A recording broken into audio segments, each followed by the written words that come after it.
નમસ્કાર ખેડૂત મિત્રો, હું છું પ્રકાશ ચોથાણી, ખેતીવાડી નિગમ જુનાગઢ. આજની કૃષિ માહિતી મિત્રો, આજની કૃષિ માહિતીની જો વાત કરીએ તો અત્યારે વરસાદના રાઉન્ડ પછી ભયંકર પ્રકારનો જો કોઈ પણ એટેક હોય તો એ જે છે એ લશ્કરી ઈયળનો છે. મિત્રો ઘણા ખેતરોની અંદર તો પૂરા ખેતર પણ સાફ કરી નાખ્યા છે, કારણ કે પાંદડા વધવા નથી દીધા. મગફળીની અંદર સુયા પણ ખાય છે. એટલે આ ભયંકર એટેક જે લશ્કરી ઈયળનો છે, અને ઘણા ખેડૂત મિત્રો ખૂબ મોટી ભૂલ કરે છે. એમની અંદર એ ભૂલ કરે છે કે એ લોકો લીલી ઈયળની દવા છંટકાવ કરે છે. એના કારણે તમામ પ્રકારની ઈયળો મરતી નથી.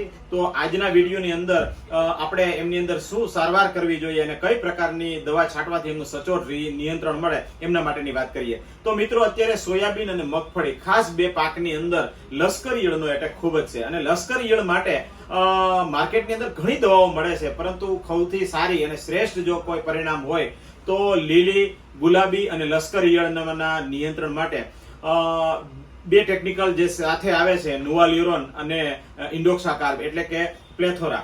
આ જે પ્લેથોરા જે છે અદામા કંપનીનું પ્લેથોરા આવે છે, અને માર્કેટની અંદર અન્ય કંપનીઓના પણ મળે છે, પરંતુ આ જે છે એ પ્લેથોરા જે છે ઇઝરાયલ થી આવે છે અને ખૂબ સારું રિઝલ્ટ છે. બીજી વસ્તુ મિત્રો કે અત્યારે જે ઈયળ જે છે એ મોટા ભાગની ઈયળો જે છે લશ્કરી ઈયળ હોય એટલે તેજ સૂર્યપ્રકાશની હાજરીમાં એ ઉપર ન હોય, ઘણી વખત જમીન ઉપર હોય.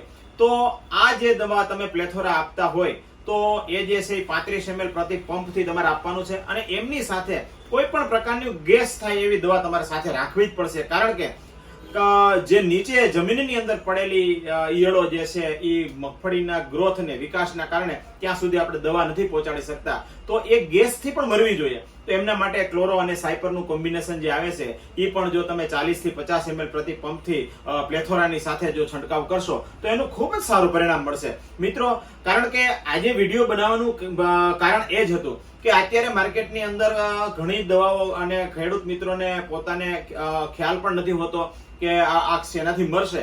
એમના માટેનો આજે એક પ્રયત્ન કરવામાં આવ્યો છે કે તમે જો પ્લેથોરાનો છંટકાવ તમે જો કરશો, કારણ કે અત્યારે કમ્પલસરી એટલા માટે થઈ ગયું છે કારણ કે આપણે ફૂગનાશક દવાનો ખૂબ જ ઉપયોગ કર્યો, કારણ કે એ એટલા માટે કર્યો છે કે આપણે છેક સુધી લીલું પાંદડું રહેવું જોઈએ. અને આપણે જે છે ઇનડાયરેક્ટલી જોઈએ તો આપણે ચારાનો પણ આપણે પ્રશ્ન આવતો હોય. તો અત્યારે જો તમારા પાંદડા અને સુયાને જો નુકસાન કરે છે તો એના માટે 100% તમારે પ્લેથોરાનો છંટકાવ કરવો જ પડશે. અને એમની સાથે ક્લોરો અને સાયપરનું જે કોમ્બિનેશન આવે છે એ છંટકાવ રાખજો તો એનું ખૂબ સારું પરિણામ મળશે. કારણ કે બીજી અન્ય દવાઓ કરતા પ્લેથોરાનું રિઝલ્ટ, કારણ કે અમે તો ઘણા વર્ષોથી આ ફિલ્ડની અંદર સંકળાયેલા છીએ એટલે આનો ખ્યાલ છે કે આનો રિઝલ્ટ બહુ જબરજસ્ત છે અને સારામાં સારું છે.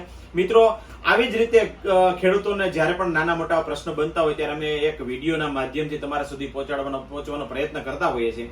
તો આ જે છે અમારી માહિતી તમને જો સારી લાગતી હોય તો તમે અમારી જો ખેતીવાડી નિગમની જે ચેનલ છે યુટ્યુબ ચેનલ, એને તમે લાઈક કરજો, શેર કરજો અને સબસ્ક્રાઇબ કરજો. અને તમારા ખેડૂત મિત્રોના અન્ય ગ્રુપો હોય એમની અંદર પણ મોકલવું જરૂરી છે, કારણ કે આજે ખેડૂત છેતરાવો ન જોઈએ. તો આ એક એમ સાથે અમે આજે પ્રયત્ન કરીએ છીએ. મિત્રો, નવી માહિતી નવા વિષય સાથે ફરી મળશું. ત્યાં સુધી રજા આપશો. નમસ્કાર.